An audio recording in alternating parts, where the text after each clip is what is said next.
Hello my dear students, welcome to Terence class. आज आपके लिए लेकर आए क्लास 11th की हिस्ट्री का चैप्टर नंबर 2 जिसका नाम है राइटिंग एंड सिटी लाइफ। और इस वीडियो में मैं डिस्कस करने वाला हूं इसी चैप्टर के मल्टीपल चॉइस क्वेश्चंस। और आप देख सकते हैं पार्ट 1 मैंने मेंशन किया है, इसका मतलब पार्ट 2 भी होगा और पार्ट 3 भी होगा इसका, क्योंकि नंबर ऑफ क्वेश्चंस बहुत ज़्यादा और मैंने ट्राई किया है कि आपको मैक्सिमम क्वेश्चन दूँ। तो फर्स्ट क्वेश्चन देखिए क्या है, इन विच सिविलाइजेशन यानी कि सिविलाइजेशन के अंदर जो सिटी लाइफ की शुरुआत हुई थी। तो ऑप्शन आपके सामने है हड़प्पा, मोहनजोदैरो, या फिर हम कहें मेसोपोटामिया, या फिर ऑल ऑफ दीज। तो बच्चों अगर हम बात करें तो यहाँ पर करेक्ट आंसर आना चाहिए ऑप्शन सी, मेसोपोटामिया की यहाँ बात की गई है कि यहाँ पर जो है सिटी लाइफ की स्टार्टिंग हुई थी, अगर इस चैप्टर के अकॉर्डिंग चले हम।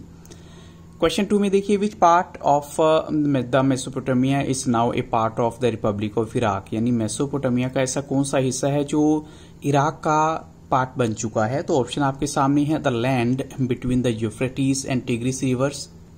सेकंड ऑप्शन है आपका the land between Euphrates and Nile reverse, या फिर कहें the land between the tigris and Nile reverse, या फिर नन ऑफ दीज। तो बच्चों यहाँ पर करेक्ट आंसर क्या होना चाहिए, यहाँ पर करेक्ट आंसर है ऑप्शन ए, जिसमें ये बताया गया कि ये जो लैंड है between the Euphrates and tigris reverse, ये एक ऐसा एरिया है जो अब रिपब्लिक ऑफ इराक के अंडर आ चुका है, उसका पार्ट बन चुका है।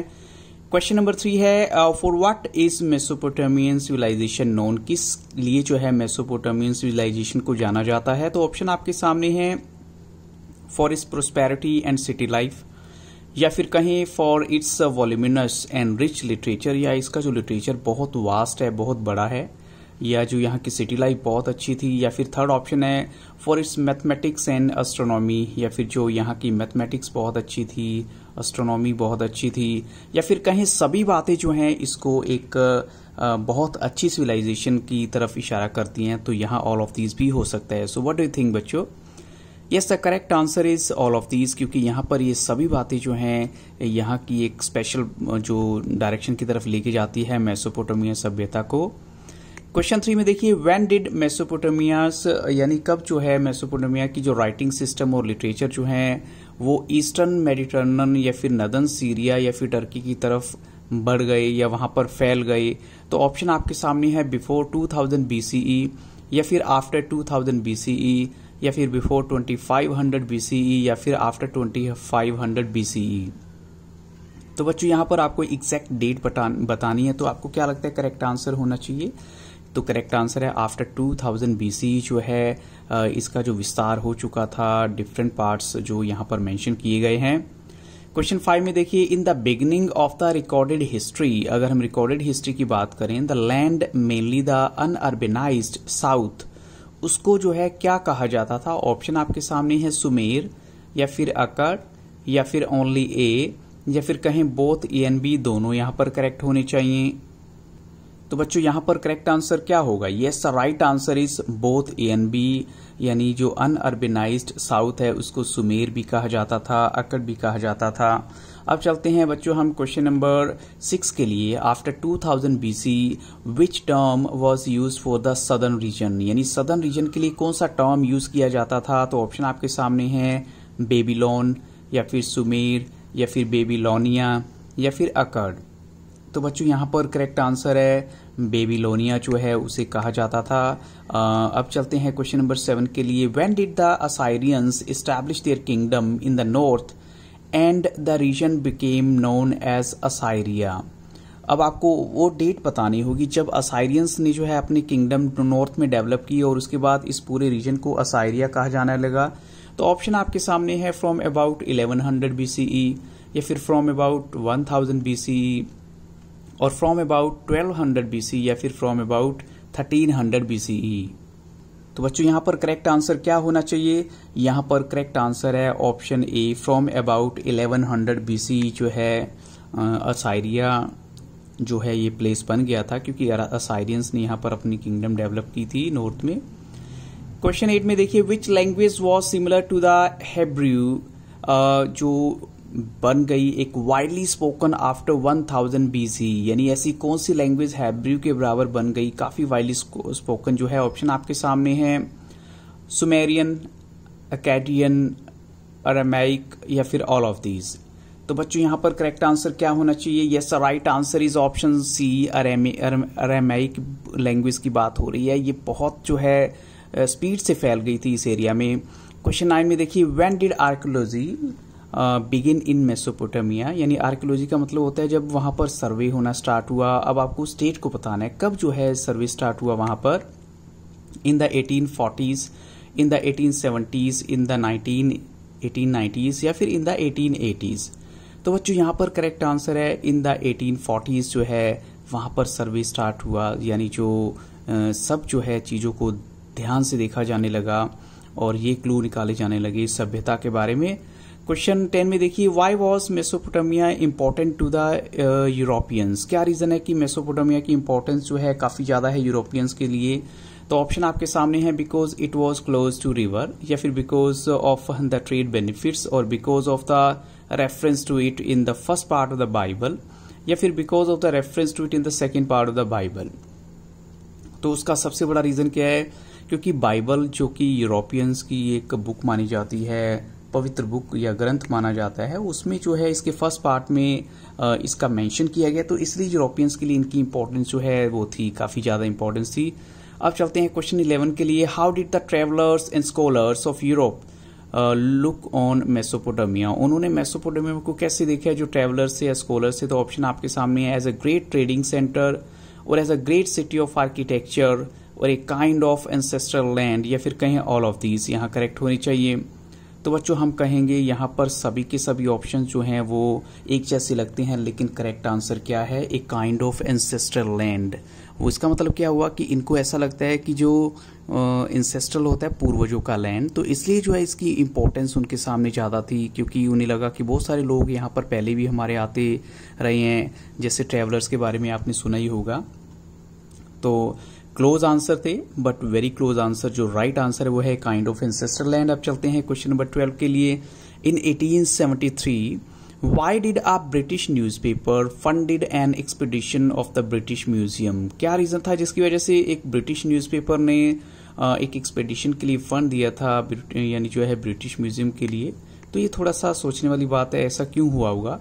तो ऑप्शन आपके सामने है, to search for a tablet narrating the story of the flood mentioned in the Old Testament, या फिर हम कहें to search for a tablet जिसने एक स्टोरी मेंशन की थी फायर की इन द ओल्ड टेस्टामेंट, या फिर एक ऐसा टैबलेट जो स्टोरी बता रहा है अटैक की ओल्ड टेस्टामेंट में, या फिर एक ऐसा टैबलेट जो स्टोरी बता रहा है कौन सी? फैमिन की। फैमिन क्या होता है? अकाल।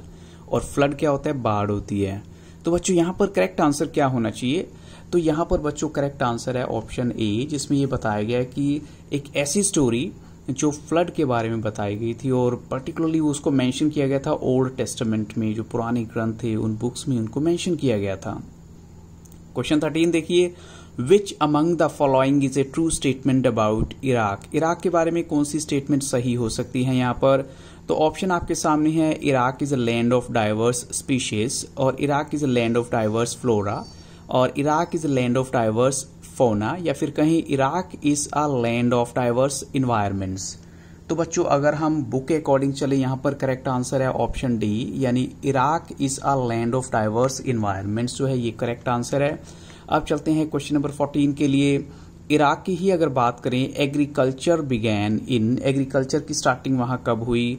बिटवीन 7000 एंड 600 BC, या बिटवीन 6000 एंड 5000 BC, या बिटवीन 5000 एंड 4000 BC, या फिर 4000 एंड 3000 BC। तो बच्चों यहाँ पर भी करेक्ट आंसर क्या होना चाहिए? It's very close. Yes, right answer is option A, between 7000 and 6000 BC जो है इराक में एग्रीकल्चर की स्टार्टिंग हुई थी, शुरुआत हुई थी।